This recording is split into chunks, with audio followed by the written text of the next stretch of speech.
헌법재판소가 윤석열 대통령 탄핵 사건을 두고 막바지 논의를 이어가고 있습니다. 이르면 이번 주 후반에 선고가 나올 가능성이 크다는 관측입니다. 취재기자 연결돼 있습니다. 이경국 기자.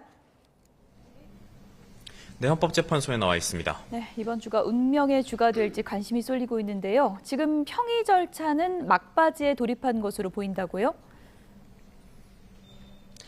네, 그렇습니다. 일단 재판관들은 지난 주말과 휴일 각자 자료를 검토한 것으로 전해졌습니다.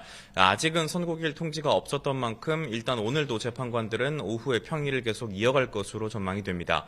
다만 평의가 막바지에 달했다는 분석이 있습니다. 이 때문에 재판관들이 오늘 오후 평의를 진행한 뒤에 곧 이어서 인용 또는 기각이나 각하 등 최종 의견을 밝히는 평결을 진행할 수 있다는 관측이 나옵니다. 평결에서 결론이 정해지면 헌재는 결정문 보완 등에 걸리는 시간을 고려해서 국회와 윤 대통령 양측의 선고 기일을 통지할 전망입니다.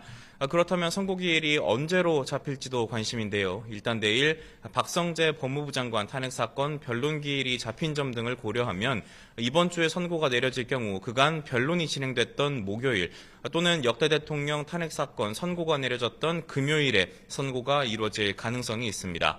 이번 주가 윤 대통령 운명을 가를 한 주가 될 수 있다는 전망에 무게가 실리는 가운데 대통령 측 대리인단은 윤 대통령이 헌재 선고 전에는 별도의 입장을 낼 계획이 없다고 설명했습니다.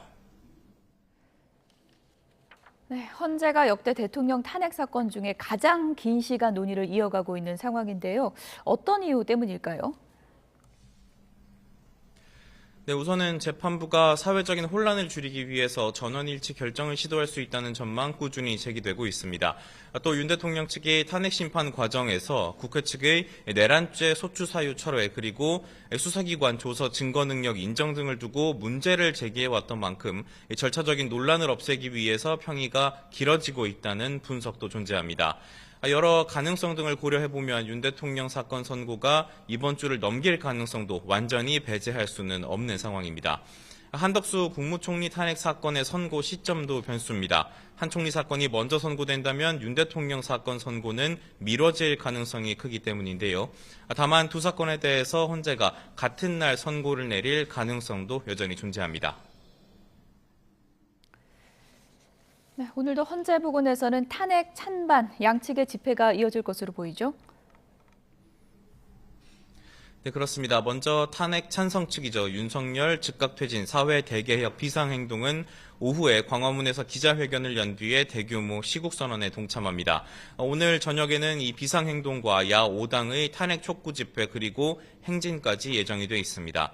탄핵 반대 측에서는 윤 대통령 지지자들로 구성이 된 대통령 국민변호인단이 헌재 앞에서 릴레이 기자회견을 진행하고 있습니다. 자유통일당과 탄핵반대 범국민연합 등도 헌재 부근에서 탄핵 반대 집회를 엽니다. 오늘도 헌재 부근엔 수많은 경찰 기동대원들이 배치가 됐고요. 통행 통제는 더욱더 강화가 된 모습입니다. 헌재 부근 지하철역 안국역에는 대통령 탄핵 심판 선고 당일 상황이 안정될 때까지 역사를 폐쇄한다는 내용의 공고문도 붙었습니다. 지금까지 헌법재판소에서 전해드렸습니다.